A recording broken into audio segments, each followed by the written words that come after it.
Salam, necəsən? Bayramın mübarək olsun. Səni ailəmiz adından ürəkdən təbrik edirəm.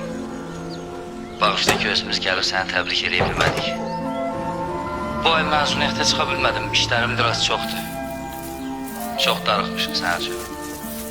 Mikail də sənə salam deyir. O da darıxıb babası üçün. Səni bir daha təbrik edirəm. Yaxın günlərdə gəlib səni deyəcəyik.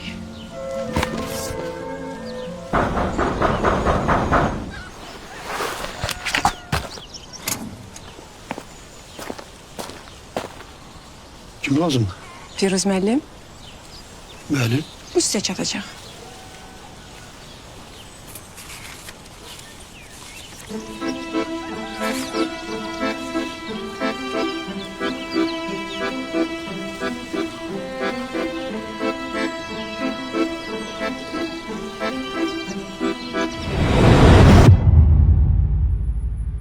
Firuz, Can.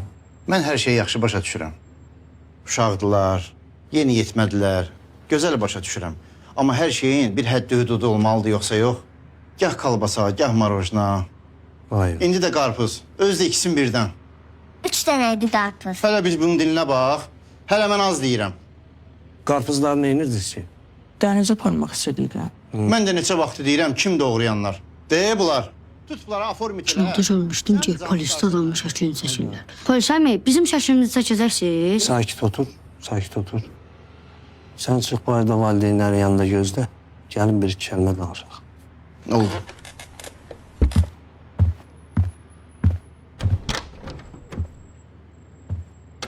Yazı yaza bilirsiniz? Hə, əlaçı.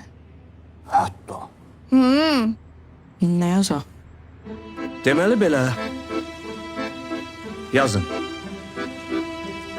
Bugün Bugün bir səhvimi anladım. Oğurluq etmək yaxşı iş deyil.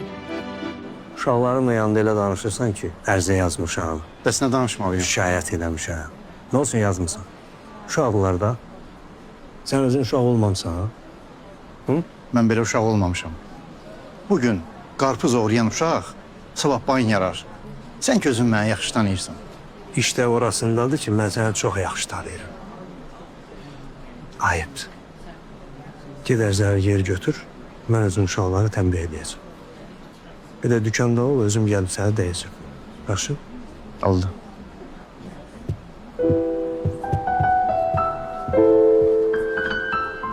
Baş üstə rəis, gələn kimi xəbərləyəcəm. Narahat olma. Rəfət, Hə, bu kişi kimdə öldüreyim? o bilirsiniz kimdir? O motosikletə oğlanan şikayətçi yox idi. Odur da tapmışıq onun motosikletini. Qulaq as, ondan bir şey xahiş eləyə bilərik.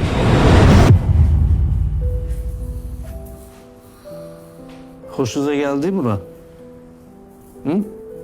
Görürsünüz, bax, oğurluq eləyənlərin axırı buradır. Qalmaq istəyirsiniz burada?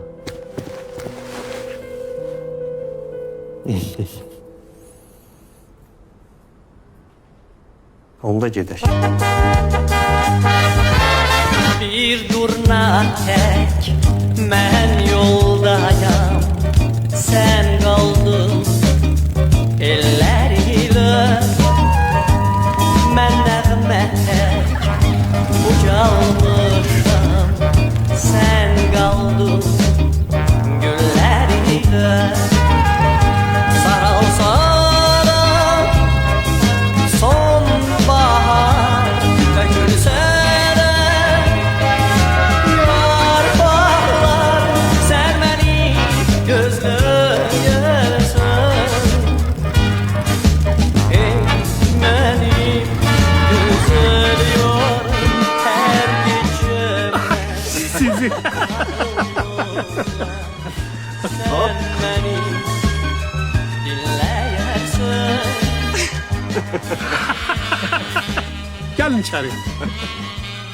Bir yay günü baş veren hadise ve iller boyu unutulmayan bir ders. O uşaqlar belki de həmin gün ilk defa anladılar ki polis təkcə qanunun keşiyində dayanmır. Bazen bir səhvin qarşısında dayanıp insanın doğru yolu tapmasına da kömək edir. Son 108 ildir ki Azərbaycan polisi insanların təhlükəsizliyini qorumaqla yanaşı gələcəyimizin də keşiyində dayanır.